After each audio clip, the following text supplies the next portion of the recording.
JP Morgan wants to operate in Brazil. The Brazilian government said, we don't allow toxic financial assets. We don't allow gambling with banking money. And the U.S. and the European community have now said, well, you know what? If you don't let in these bankers with their toxic assets, if you don't decriminalize your banking system like we've done, we're not going to buy your orange juice. We're not going to buy your ethanol. We're going to just wipe you out. And I have to say that Brazil stood strong on this. They said, you know what? Go ahead. Make our day. And they have been growing at 8% a year. They are booming. And they just say,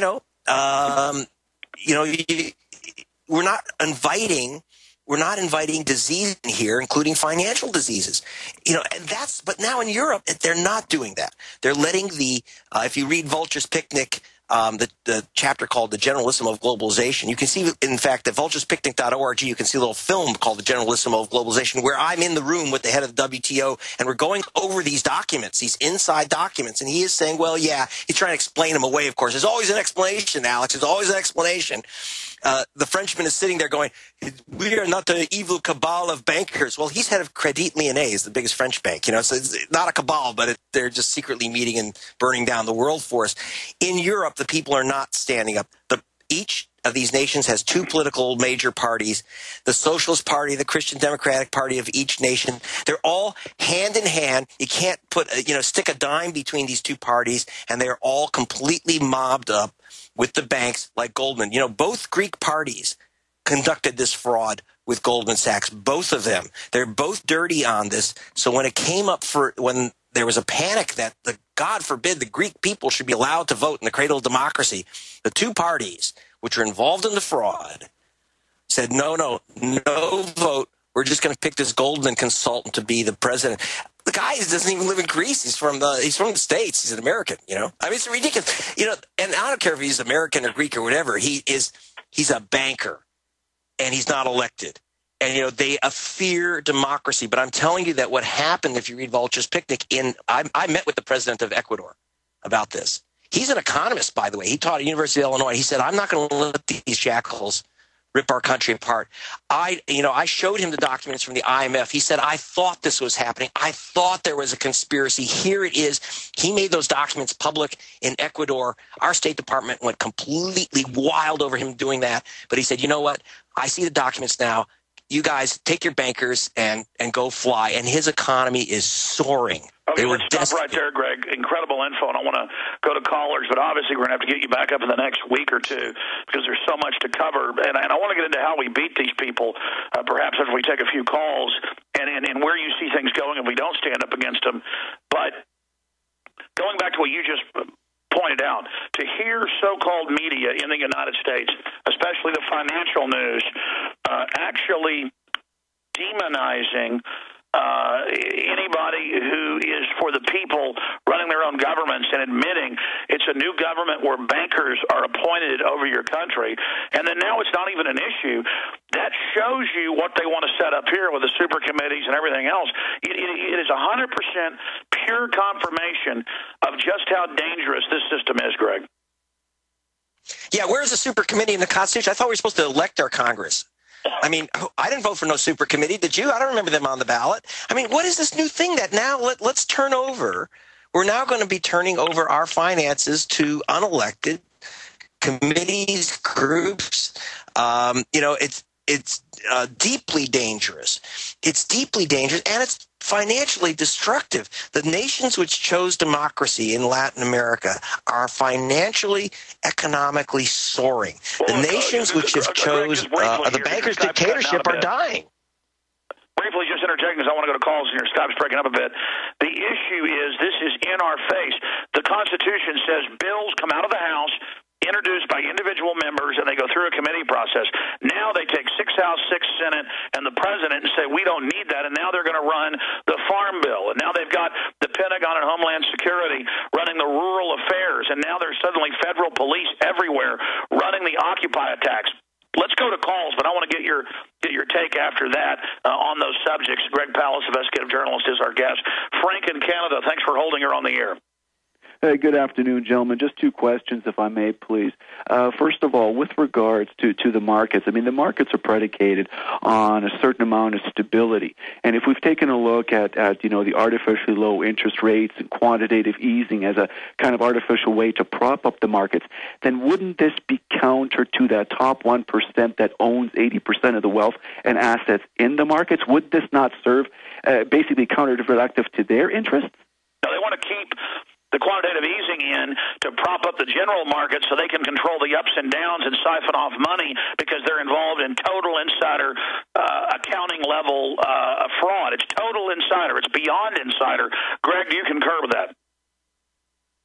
Well, yeah, I mean, take a look at when you talk about the very low interest rates, that's what they're borrowing at, not what we're borrowing at. They are borrowing at the Fed window, in some cases at actually negative interest rate, but normally about 0.25% interest is what the big banks are paying. 0.25%, basically nothing.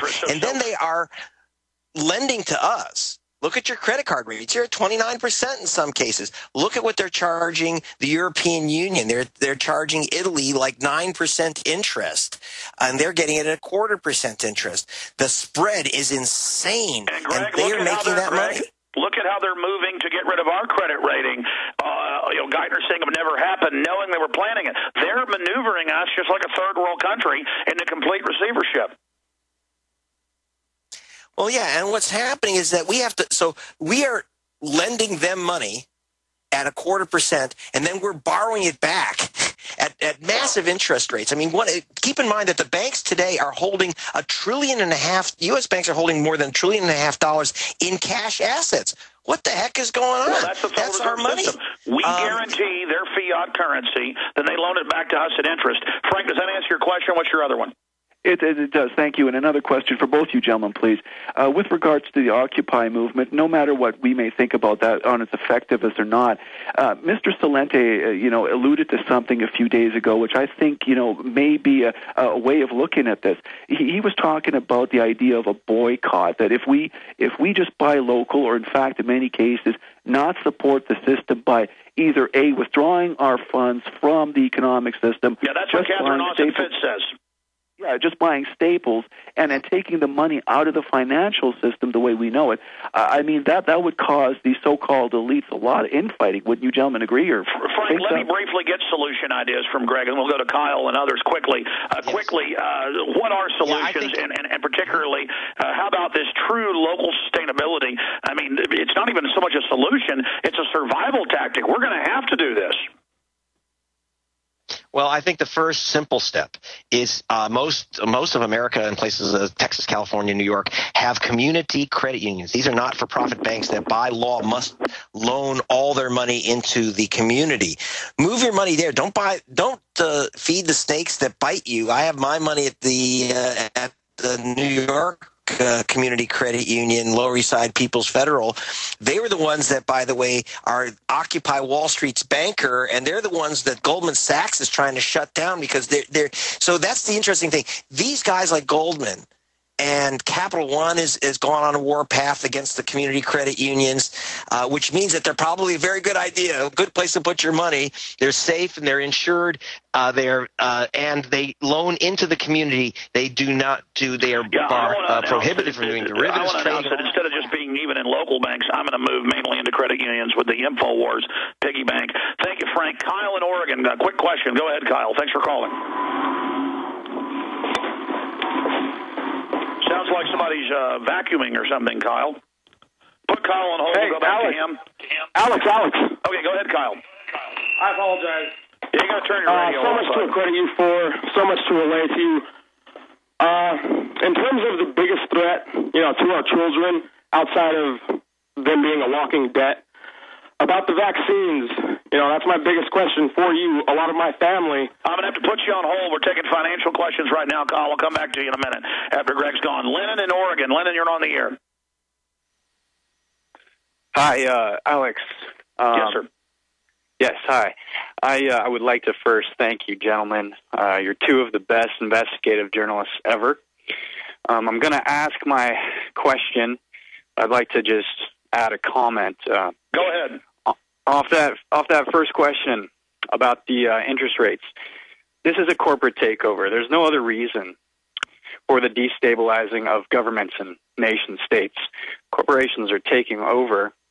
They're doing it by decreasing the interest rate. Bernanke is decreasing the value of the dollar to increase exports. That's what he says. Of course, we have no exports. You know, NAFTA did away with that. You guys know that. They're taking this system down pillar by pillar. Excuse me. They're killing two birds with one stone. They're consolidating the power slowly and in the cover of darkness. This MF Global reminds me of Lehman.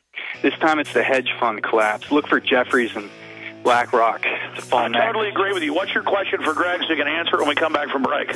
It's a very broad question. Mr. Palast, where are we going? More specifically, what will finance and the economy look like in the future? Well, that depends on if these people win. But, yeah, let's look to the future with Greg Palast straight ahead. Hopefully I keep him a little bit in the next hour, at least 5 minutes, ahead of Gary Franchi joining us. Stay with us. We'll be right back. Folks, it's Alex Jones joining you from southern Utah, big sky country. It's so gorgeous. I love this republic. No wonder the globalists want to bankrupt it and steal all the private property, raise property taxes, then siphon that out through county and city investments to be stolen by the globalists. Greg Palast is our guest in this little 5-minute segment, the next 5-minute segment. And we've got a lot of news and key analysis with Aaron Dykes coming up in the third hour today. Greg, that's pretty much the same question I asked earlier, but you didn't get to answer because we ran out of time going into a break. What is the financial future going to look like? If we're able to just imprison these guys and turn this around, or B, if they just have their way and keep driving forward, or is it going to be a mix of the two? I mean, is Argentina the type of situation we're looking at? Well, it's kind of up to us. In the case of Argentina, things hit rock bottom as they did in Ecuador. People, like I say, teachers eating out of garbage cans. So people went into the streets banging pots and pans and saying that they weren't going to work. It's all done. They have to eat.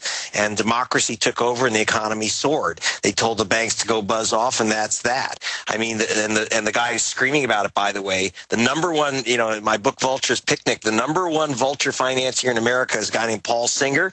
By the way, he was just named as Mitt Romney's top economic advisor. Hello. So what's going to happen?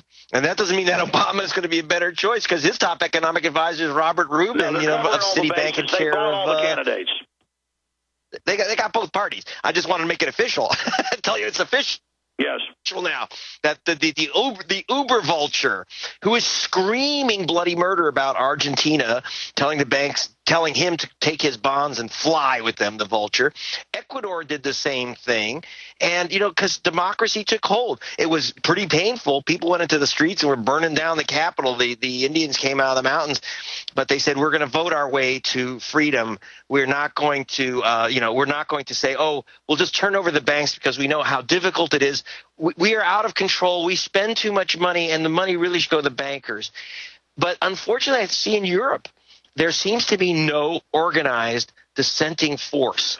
And so where does America stand? Are we going to be... Well, Greg, maybe this is good. Maybe this is good to let them go all the way and really show people what bankster globalist tyranny is before people finally wake up. We'll take another call here. Craig in Connecticut, you're on the air with Greg Palast. Go ahead, Craig. Great. Thanks, Alex. And hi, Greg. How are you? Quick question for you. You've been doing a lot of analogies to the case with Madoff to MF Global. I think one key difference that I'm seeing right now is that the trustee, Irving Picard, for the bankruptcy with Madoff, he's been doing a phenomenal job in tracing the assets, where they went, clawing them back from people who had the sweetheart deals. Do you guys have any insight in terms of the trustee that's here? Is he a globalist? Is the trustee to be trusted? If it doesn't look good. I've talked to Salente and others, and now 2-3 weeks into this, they're saying we're not going to discuss where the money is, and you're just not going to get it back. But then we saw that kind of reverse with the CEMT group come in and dump $300 million in, but that's not going to satisfy people because this is a lot bigger amount. Greg Palast?